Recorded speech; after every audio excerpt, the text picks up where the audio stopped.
যেন ঘুমানোর আগে অনেক সময় অজু থাকে না, তখন কি আয়াতুল কুরসি পড়া যাবে? স্ত্রী নামাজ পড়ে না, নামাজের জন্য বললেও পড়ে না, এতে আমার কোনো সমস্যা হবে কিনা? আমার মন মেজাজ সব সময় কেমন যেন খিটখিট হয়ে থাকে, মাঝে মাঝে মানুষের সাথে ভালো কথাও ভালো লাগে না, কি করব? আমার বাবার কবরের উপর কয়েকটি কবর হয়েছে, আমি কি সেই কবর জিয়ারত করতে পারবো? যেন শ্বশুর কিছু দিতে চাইলে নেওয়া যাবে কিনা? আমার মা আমাকে কথায় কথায় অভিশাপ দেয়, আমি মানসিকভাবে ভেঙে পড়ছি, আমার করণীয় কি? আমি কাউকে সালাম দিলাম, কিন্তু সে শোনার পরও জবাব দিল না, এই অবস্থা আমার করণীয় কি? অজু করে রাস্তায় বের হলে অনেক সময় বেগানা মেয়ে সামনে পড়লে ইচ্ছার বাইরে নজর পড়ে যায়, সেক্ষেত্রে ওযু নষ্ট হবে কিনা? ফজরের কতক্ষণ আগে তাহাজ্জুদ আদায় করা যাবে? ঘরে অনেক কিছুতেই ছবি থাকে, যেমন বই, পত্রিকা, ম্যাগাজিন, সেক্ষেত্রে কি ওই রুমে নামাজ হবে? পিতা যদি সুদের সাথে জড়িত থাকে তাহলে এর জন্য পাপ কি সন্তানের হবে? চলুন তাহলে আমরা প্রশ্নোত্তরের মূল পর্বে প্রবেশ করি। আরিফ হাসান লিখেছেন, শ্বশুর কিছু দিতে চাইলে নেওয়া যাবে কিনা? একটা হলো যে সামান্য গিফট, খুব সামান্য যদি কোনো গিফট দেয় তাহলে সেক্ষেত্রে সেটা নেওয়া যেতে পারে। যদি সামান্য গিফট না হয়ে যদি বিশেষ কিছু এমন কিছু দেওয়া হয় যেটা আসলে যৌতুকের পর্যায়ে পড়ে, খুব গুরুত্বপূর্ণ কিছু, খুব আপনার দামি কিছু, তাহলে সেক্ষেত্রে অবশ্যই আমাদেরকে খেয়াল রাখতে হবে যে আমরা সেরকম মূল্যবান কোনো কিছু যেটা যৌতুক হতে পারে, যদিও হাদিয়া, গিফট ইত্যাদি বলে দেওয়া হয়, কিন্তু যেহেতু মূল্যবান কিছু সাধারণত শ্বশুরবাড়ি থেকে দেওয়া হয় যে এটা যৌতুকের অংশ হিসাবে দেওয়া হয়, সেই কারণে সে বিষয়ে আমাদের সতর্ক থাকা উচিত এবং সাবধান থাকা উচিত। শিলা আক্তার লিখেছেন, ঘরে অনেক কিছুতেই ছবি থাকে, যেমন বই, পত্রিকা, ম্যাগাজিন, সেক্ষেত্রে কি ওই রুমে নামাজ হবে? এছাড়া বাচ্চাদের বিভিন্ন খেলনাও থাকে। বোন শিলা, ঘরে বিভিন্ন আসবাবপত্রে যদি প্রাণীর ছবি থাকে তাহলে সেক্ষেত্রে সেই রুমে, বিশেষ করে এটা প্রকাশ্যে যদি থাকে টাঙানো ইত্যাদি, তাহলে সেখানে নামাজ না পড়ে, যেখানে নাই সেখানে নামাজ পড়া উচিত। অথবা ওখানে নামাজ পড়তে হলে সেটিকে যথাসম্ভব ঢেকে কোনো কিছু দিয়ে চাপা দিয়ে তারপরে বা ড্রয়ার ইত্যাদিতে রেখে তারপর নামাজ পড়া উচিত। এটি মাকরুহ হবে, তবে সেখানে আসলে নামাজ হবে না এরকম না, নামাজ হয়ে যাবে। ফাহিম কাউসার লিখেছেন, কোনো মহিলা হজ করলে তার নামের আগে আলহাজ লেখা জায়েজ আছে কিনা? নামের আগে আলহাজ পুরুষের জন্য লেখা যেখানে উচিত না সেখানে মহিলার জন্য কারণ লিখতে যাবে? একই কথা, পুরুষ মহিলা কারোর জন্য এটা শোভনীয় নয় যে তিনি হজ করেছেন সেটি তার নামের আগে লিখে রাখবেন। এটি তার এখলাস এবং তার যে নিয়তের ব্যাপারটা আছে সেটা নিয়ে রীতিমতো ধোঁয়াশা তৈরি করে, এই জন্য এটা না করা উচিত। ইবাদত বন্দেগী এটা মানুষের কাছে বলে বেড়ানোর সারা জীবন ধরে এরকম কোনো বিষয় নেই। হ্যাঁ, প্রসঙ্গ তো আসলো, ওখানকার কোনো ঘটনা বললো, সেটা ভিন্ন বিষয়, বাট আপনার আলহাজ উপাধি এটা সেটে নিজেকে হজ করেছেন সেটি জাহির করা অবশ্যই গুনাহের কথা। রফিকুল ইসলাম আপনি লিখেছেন, সর্বশ্রেষ্ঠ জিকির কোনটি? সর্বোত্তম এবং সর্বশ্রেষ্ঠ জিকির হলো লা ইলাহা ইল্লাল্লাহ। যদিও কোনো কোনো রেওয়ায়েতে আসছে যে কোরআনে কারীমকে সর্বোত্তম জিকির বলা হয়েছে এবং আরও একাধিক বর্ণনাও রয়েছে। জাকারিয়া রহমান আপনি লিখেছেন, পিতা যদি সুদের সাথে জড়িত থাকে তাহলে এর জন্য পাপ কি সন্তানের হবে? পিতা যদি সুদের সাথে জড়িত থাকে, হারামের সাথে জড়িত থাকে, তাহলে এর জন্য সন্তানদেরও পাপ হবে না, বিশেষ করে যখন সন্তানরা ছোট থাকবে, ডিপেন্ডেন্ট থাকবে। প্রাপ্তবয়স্ক যদি হয়ে যায় তখন সন্তানদের দায় দায়িত্ব চলে আসে, তারা নিজেদের মতো করে ইনকাম উপার্জন করবে এবং হারাম বাবার যে উপার্জন আছে তার বিকল্প তারা নিজেরা বের করবে। মোহাম্মদ রাশিক সারিয়া লিখেছেন, ফজরের কতক্ষণ আগে তাহাজ্জুদ আদায় করা যাবে? ফজরের ওয়াক্ত হওয়ার ঠিক আগ মুহূর্ত পর্যন্ত তাহাজ্জুদ আদায় করতে পারবেন, তবে সেটা যতটা আগে হবে, বিশেষ করে রাতের 1/3 ফজরের ফরজ নামাজের অন্তত 5-10 মিনিট আগে হতে পারলে ভালো হয়, কিন্তু ফজর নামাজের ওয়াক্ত হওয়ার ঠিক আগ মুহূর্ত পর্যন্ত আপনি সেটি পড়তে পারবেন। ওয়াসি ইসলাম আপনি লিখেছেন, আমার বাবা নামাজ পড়ে না, বাবাকে কিভাবে নামাজের দাওয়াত দিব? আপনার বাবা নামাজ পড়ে না, সেক্ষেত্রে আপনার বাবাকে নামাজের গুরুত্ব আপনি বোঝাবেন। আপনার বুঝ যদি তিনি গ্রহণ না করেন তো অন্য কাউকে দিয়ে বোঝাবেন, আল্লাহর কাছে কায়মন বাক্যে দোয়া করবেন। এরপর তিনি যদি কাজ না করে তাহলে সেক্ষেত্রে আপনি তাকে জোর প্রয়োগ করতে, বল প্রয়োগ করতে যাবেন না বা তার সাথে ব্যবহার খারাপ করতে যাবেন না। এরপরে এম কে করিম লিখেছেন, আজান শেষ হওয়ার আগে কি নামাজ পড়া যাবে?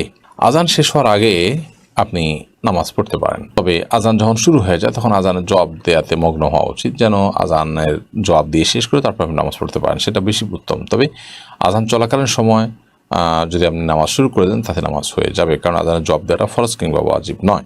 কে ইসলাম সিরাজগঞ্জ এআইডি থেকে আপনি লিখেছেন, অজু করে রাস্তায় বের হলে অনেক সময় বেগানা মেয়ে সামনে পড়লে ইচ্ছার বাইরে নজর পড়ে যায়, সেক্ষেত্রে অজু নষ্ট হবে কিনা? দেখুন, অজু করে বের হওয়ার পর কোনো গায়রে মাহরাম নারী নজরে পড়লে, নারীদের নজরে পুরুষ পড়লে তার কারণে অজু ভঙ্গ হবে না, সাথে অজু ভঙ্গের সম্পর্ক নেই। তবে এটা ঠিক যে ইচ্ছাকৃতভাবে যদি আপনি তাকিয়ে থাকেন এবং তার সৌন্দর্য অবলোকন করেন তাহলে আপনি গুনাহগার হবেন, এবং অজুভঙ্গ হওয়াটা তো কোনো দোষের না, সেক্ষেত্রে সেটা আপনি একটা দোষের কাজ করে ফেললেন। এই জন্য সে বিষয়ে আমাদের সাবধান থাকা উচিত। কোনো কারণে চোখ পড়ে গেছে ইচ্ছার বাইরে, তো এর কারণে গুনাহ হবে না ইনশাআল্লাহ, এবং অজুও ভাঙবে না। ইয়াসিন আরাফাত আপনি লিখেছেন, মানসিক অসুস্থতা থেকে নিজেকে কিভাবে রক্ষা করা যায়। মানসিক অসুস্থতা থেকে রক্ষা পাওয়ার জন্য প্রথমত কোরআনকে সময় দেওয়া দরকার ডিপ্রেশন দূর করবার জন্য। সেই সাথে নবী সাল্লাল্লাহু আলাইহি ওয়াসাল্লাম যে দোয়াগুলো পড়তেন পেরেশানি মুক্ত হওয়ার জন্য, সেগুলো আমরা পাঠ করতে পারি। আল্লাহুম্মা ইন্নী আউযু বিকা মিনাল হাম্মি ওয়াল হাযান, আল্লাহ আপনার কাছে আমি চিন্তা, টেনশন, পেরেশানি থেকে মুক্তি চাই। নবী সাল্লাল্লাহু আলাইহি ওয়াসাল্লামের সুন্নাহ আলোকে, সুন্নাহর অনুসরণে সে কাজটা করা উচিত। সেই সাথে মানসিক অসুস্থতা থেকে নিজেকে বাঁচাবার জন্য সাইকিয়াট্রিস্ট দেখানো যেতে পারে, দিনদার এবং আল্লাহ ভীরু মানুষদের সান্নিধ্যে যাওয়া যেতে পারে। এভাবে আরো বিভিন্ন পদক্ষেপ এর জন্য নেওয়া যেতে পারে। মোহাম্মদ আসিফ খান আপনি লিখেছেন, আমি কাউকে সালাম দিলাম কিন্তু সে শোনার পরও জবাব দিল না, এই অবস্থা আমার করণীয় কি? আপনি তো সালাম দিয়েছেন, তিনি যদি জবাব না দিয়ে থাকেন, যদি তাকে বোঝালে বা কোনোভাবে জানালে তিনি এর গুরুত্বটা বুঝতে পারেন, সে সুযোগ থাকে, তাহলে আপনি বিনয়ের সাথে জানাতে পারেন যে ভাই সালামের জবাব দেওয়া কিন্তু ওয়াজিব। সালাম দেওয়া সুন্নত হলেও তার জবাব বা উত্তর দেওয়া, রিপ্লাই করাটা কিন্তু ওয়াজিব, না দিলে গুনাহ হয়। তো এটা আপনি করতে পারেন। আর যদি সেরকম কোনো সুযোগ না থাকে তাহলে আপনার বিশেষ কোনো করণীয় নেই, তিনি না দেওয়ার কারণে তিনি গুনাহগার হলেন। আতিক রহমান লিখেছেন, আমার মা আমাকে কথায় কথায় অভিশাপ দেয়, আমার বড় ভাইয়ের প্রবঞ্চনায় পড়ে, আমি সালাম দিলেও আমাকে গালি দেয়, অভিশাপ দেয়, আমি মানসিকভাবে ভেঙে পড়ছি, আমার করণীয় কি? দেখুন, মায়ের সাথে বিনয়ী থাকতে হবে এবং ভদ্রোচিত আচরণ করতে হবে, নরম থাকতে হবে। মা যদি কোনো অন্যায়ও করেন তারপরও সেটাকে প্রতিবাদ করা, প্রতিরোধ করা বা অন্যদের সামনে যেরকম আমরা রিয়েক্ট করে থাকি সেটি করার সুযোগ নেই। এজন্য এটা আমাদের মাথায় রাখতে হবে।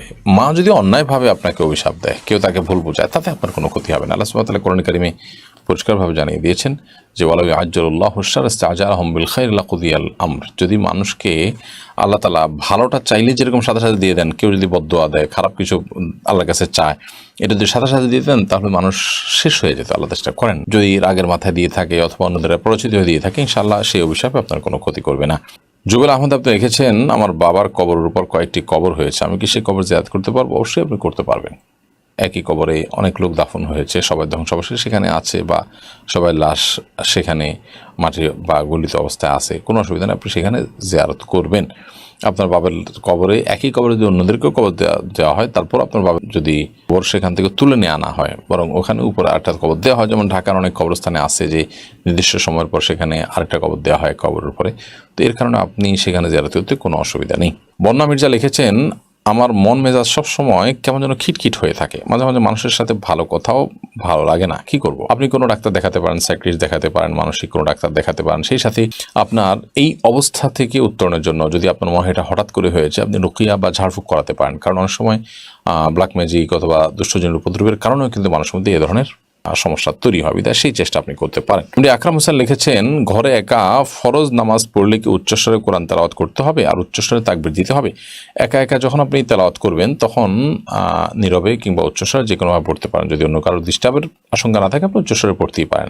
তাকবীর বিষয় যেটি, সেটা হলো যে আল্লাহু আকবার, নামাজের কথা আপনি বলেছেন। নামাজ যখন পড়বেন তখন উচ্চস্বরে কোরআনে কারীমের তেলাওয়াত আপনি রাতের বেলা নামাজ হলে করতে পারেন, আবার চাইলে নীরবেও পড়তে পারেন। দিনের বেলা নামাজ তো ডেফিনেটলি আপনাকে আস্তে পড়তে হবে এবং তাকবীরগুলো আপনি উচ্চস্বরে দিবেন। সেই সাথে একামত দিবেন। একামত দিয়ে ইমামের যেভাবে নামাজ পড়ায় ঠিক ওইভাবে আপনি নামাজ পড়বেন। উদ্দেশ্য হলো অন্য কেউ যেন আমার তাকবীর শুনে, আমার একামত শুনে আমার সাথে এসে সামিল হয়, যোগ দেয়, এমনকি নফল নিয়তে এসে যোগ দিলেও আপনি জামাতের সওয়াব পেয়ে গেলেন। সেই উদ্দেশ্যে আপনি এটি করতে পারেন।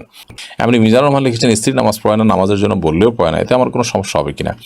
আপনার বলাটা যদি দায়িত্বশীলতার সাথে সর্বোচ্চ লেভেলের হয় এবং সব ধরনের প্রচেষ্টা থাকে এবং নামাজ না পড়লে আপনি তার সাথে থাকবেন কিনা সেটা নিয়ে বিবেচনা করছেন, সেরকম বার্তাও তাকে দেন, অর্থাৎ আলটিমেটামও দেন, সব কিছু করেন, এরপর তারা যদি কোনো কাজ না হয় তো আল্লাহর কাছে আপনার দায় থাকবে না ইনশাআল্লাহ তাআলা, তবে আপনার চেষ্টা অব্যাহত রাখা উচিত।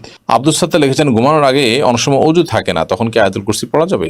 অবশ্যই পড়া যাবে। আয়াতুল কুরসি পড়ার জন্য ওযু করা জরুরি না, মুখস্থ তেলাওয়াত করতে হলে ওযু আবশ্যক না, বিধায় আপনি অবশ্যই ঘুমানোর আগে ওযু না থাকলে আয়াতুল কুরসি কেন 3 কুল কোরআন কারীমের অন্যান্য সূরাও আপনি পাঠ করতে পারবেন।